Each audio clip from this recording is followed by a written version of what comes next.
Okay, so this is Dr. Craig Peel, endocrinologist at Colorado State University. Can you tell us a bit about yourself? I grew up in Texas, grew up working with animals all my life. That's all I've known. Went to graduate school at Texas A&M. I do mostly work with reproduction and the hormones that are associated with reproduction. Okay, thank you. How long have you been studying the endocrine system or reproductive system in animals? Close to 10 to 12 years professionally as a job, but before that, when we were managing animals in ranches, we were doing it then as well, we just didn't know it. Okay, thank you.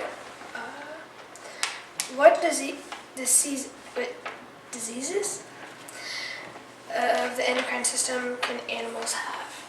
Animals can have a lot of different diseases, but from where I am, in my perspective, and what I do with the reproductive system and how the endocrine system relates with that, it's not necessarily diseases as much as it is feedback mechanisms that because of things we do as people, we get that out of whack, and so they don't reproduce as well as they should.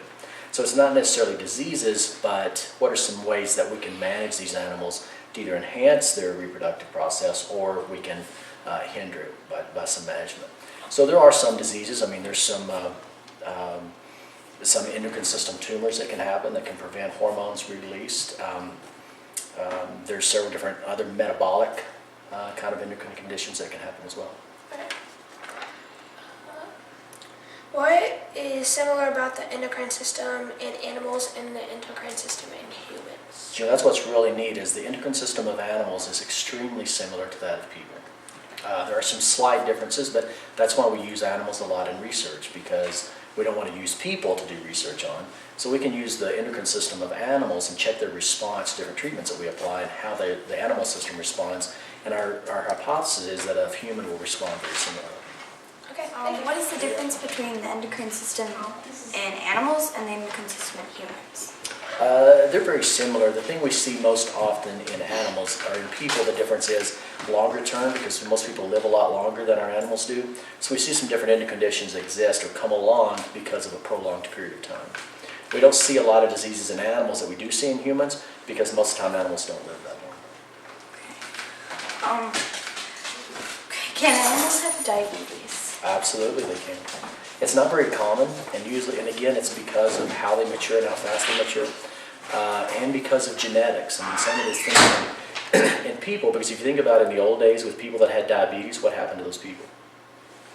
They didn't live very long. Okay, so they weren't allowed to have kids. So what has happened in humans is because we've been able to treat diabetes, that genetic disorder has been carried on because there's a genetic link to diabetes. We don't see that in animals because we've either not selected for that trait or because some other traits we select for have inhibited the development of diabetes. We do occasionally see it. Most often we see it in pigs. With the animals, do they get like injections of insulin, or how do you help them? We can, but you have to think about the value of animals versus human life and the cost. So if you had an animal that was there to produce beef for you or produce pork or even poultry, it's usually cost prohibitive to be able to treat those animals every single day. Do animals have the same reproductive or endocrine glands as humans do? You know, everything is exactly the same.